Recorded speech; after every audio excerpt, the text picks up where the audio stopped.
The following day, Dior and Christian come to stay with Teddy and Sasha for a few days because their mother is going to the USA to have her new baby.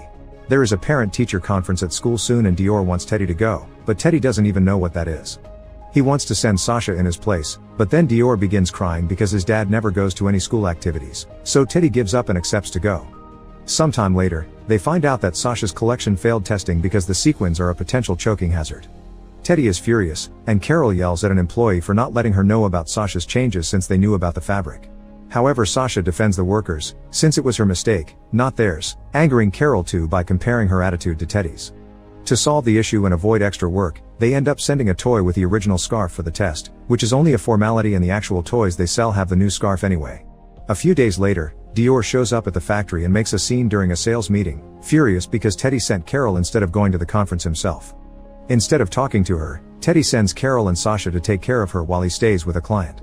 The girls take Dior to another office and try to teach her that just because Teddy yells around the factory she shouldn't be doing the same.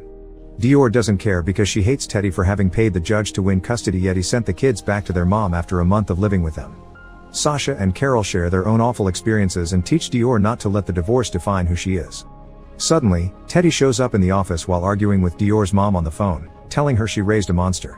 Sasha and Carol come in Dior's defense, pointing out she feels neglected and that Teddy already ruined 2 families so he shouldn't repeat the same mistakes. Then, the girls leave to let Teddy make up with Dior. Sometime later, the factory receives bad news from Dahlia's. A kid choked on the sequins and the entire stock had to be recalled, including the toys with no scarves. Now the factory is on Dahlia's blacklist and won't ever do business with them again. Furious, Teddy begins yelling at Sasha for ruining his business, ignoring Carol's attempts at defending a poor newbie's mistake.